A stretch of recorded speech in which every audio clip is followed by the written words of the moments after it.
जय हिंद दोस्तों। इस वीडियो में हम बात करेंगे राजा राम मोहन राय के बारे में। देखिए, दो पार्ट में ये वीडियो आने वाला है।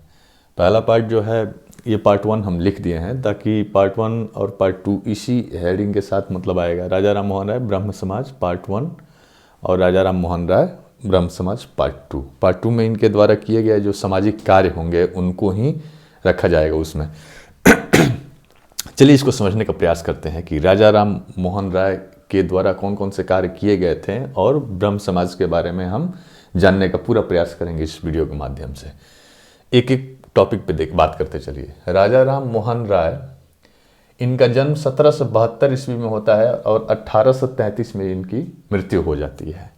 देखिए, राजा राम मोहन राय को भारतीय पुनर्जागरण का जनक कहा जाता है। आखिर भारतीय पुनर्जागरण का जनक या आधुनिक भारत को बनाने में अहम योगदान इनका रहता है। क्यों कहा जाता है?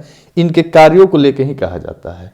मतलब कितने तरीके के समाज में अच्छे काम किए, सामाजिक कार्य किए और जागरूकता फैलाएं, इसी के चलते इन्हें पुनर्जागरण का जनक कहा जाता है। आगे हम देखते हैं। हिंदू धर्म का सुधार आंदोलन, ये लिखने का मतलब था कि जो ब्रह्म समाज की स्थापना राजा राम मोहन राय के द्वारा की जाती है, ब्रह्म समाज या ब्रह्म सभा, आगे ब्रह्म समाज कहा जाता है, और पहले तो ब्रह्म सभा की स्थापना करते हैं, वही ब्रह्म सभा आगे चल के ब्रह्म समाज में बदल जाता है। तो इस ब्रह्म समाज की स्थापना का उद्देश्य ही रहता है कि हिंदू धर्म में सुधार करना, यानी हिंदू धर्म के अंदर जितने भी आडंबर और कुरीतियां फैली हुई थी उन्हीं को दूर करना। अब देखिए कैसे कैसे होता है इसमें। तो उन्हीं आडंबर को दूर करने के लिए इसे हिंदू धर्म का सुधार आंदोलन भी कहा जाता है। राजा राम मोहन राय एकेश्वरवाद में विश्वास रखते हैं। एकेश्वरवाद में विश्वास का मतलब है कि उनका मानना था कि ईश्वर निराकार है और एक है। एकेश्वरवाद यानी एक है। निर्गुण ब्रह्मा की उपासना करना चाहिए हर एक इंसान को, यानी ईश्वर एक है, ब्रह्म एक है और निराकार है। मूर्ति पूजा की भर्त्सना की इन्होंने कि मूर्ति पूजा नहीं होना चाहिए, आप एक ब्रह्मा की पूजा कीजिए, यानी उनकी अर्चना कीजिए, उनके लिए ध्यान केंद्रित कीजिए। अब देखिए होता क्या है। 1809 में इन्होंने एक उपहार नाम का पुस्तक लिखा।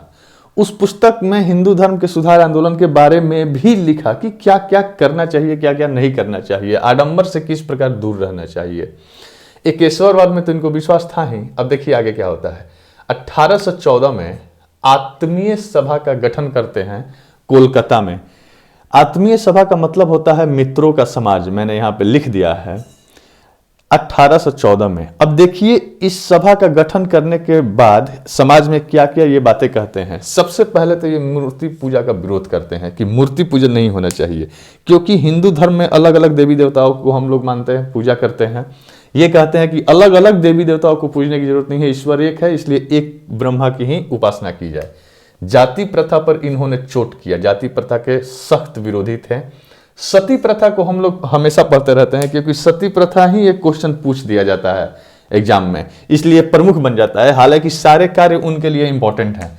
सती प्रथा का इन्होंने विरोध किया। विधवा विवाह का समर्थन किया कि जो औरत विधवा हो गई है उसका पुनर्विवाह हो जाना चाहिए, इस पे बल दिया ताकि समाज में सुधार आए। अब कोई औरत अगर 25 साल 22 साल 24 साल में ही विधवा हो जाती है तो पूरा जीवन काटना उसके लिए काफी मुश्किल हो जाता है, इसलिए इन्होंने विधवा विवाह का समर्थन किया। नैतिकता पर बल दिया। नैतिकता पर बल का मतलब होता है कि नीति शास्त्र के अनुसार मानव अपने आचरण को व्यवहार में लाए समाज में। कर्म फल में इनका विश्वास था। देवी देवता के भरोसे ही नहीं बैठते थे। ये बोलते थे कि जितना कर्म करोगे उतना ही फल तुमको मिलेगा, इसलिए कर्म फल में इनका विश्वास था। सर्वधर्म समभाव, सभी धर्मों को मानने वाले थे। हालांकि इन विचारों से ये कतई प्रतीत नहीं होता है कि राजा राम मोहन राय को किसी अलग धर्म की स्थापना के बारे में बात करते थे। ये कभी नहीं हो सकता है। ये साफ साफ लिखा हुआ है बुक में, आप लोग भी इसको माइंड में रखिएगा कि अलग धर्म के लिए कोई कार्य इन्होंने नहीं किया। सारे धर्मों में विश्वास रखते थे, लेकिन हाँ एकेश्वरवाद को ही मानते थे कि एक ही है ईश्वर, निर्गुण ब्रह्मा की उपासना होनी चाहिए। यहां पे लिखा हुआ है मैंने निर्गुण ब्रह्मा की उपासना, वही बात मैं पहले बता चुका हूं आप लोगों को। देखिए 1820 में प्रीसेप्ट्स ऑफ जीसस नाम का एक पुस्तक इन्होंने लिखा। इन्होंने इस पुस्तक में बहुत सारी बातें बताई। हालांकि इस दौरान 1820 के दौरान इन्होंने जो ईसाई धर्म था, ईसाई जो मिशनरी थे, ईसाई लोग थे, उनमें भी कुछ कुरीतियां आई थी। हालांकि उसको भी सुधारने के लिए इन्होंने कुछ बातें बताई कि ईसाई धर्म में भी कुछ कुरीतियां, आडंबर है, उसको भी दूर होना चाहिए। और इसके लिए उन्होंने आवाज उठाया। तो हिंदू धर्म के कुछ लोग थे, कुछ जो नेता टाइप के थे उस वक्त भी, या इनके समाज से जुड़े हुए थे, उन्होंने इसका खुलकर विरोध किया। उन्हें लगा कि ये हिंदू धर्म वाले को बोल रहे हैं कि मतलब ईसाई धर्म को कबूल कीजिए, यानी हिंदू धर्म को बदलने की कोशिश कर रहे हैं, धर्मांतरण कर रहे हैं ईसाई धर्म में। तो इनका विरोध भी हुआ, लेकिन वो विरोध ज़्यादा दिन तक चला नहीं। आगे देखिए, लेकिन ये बात हुआ है जो मैंने अभी बोला, बुक से ही मैंने बोला है, बुक में लिखा हुआ है। 1828 में ब्रह्म सभा का गठन करते हैं ये। यही 1828 में ब्रह्म सभा, आगे ब्रह्म समाज के नाम से जाना जाता है, आप लोग इसको याद रखिएगा। और 1833 में ब्रिस्टल में इनका निधन हो जाता है, यानी इंग्लैंड में। अब आप सोच रहे होंगे कि इतना शॉर्ट में कैसे ब्रह्म समाज समाप्त हो गया।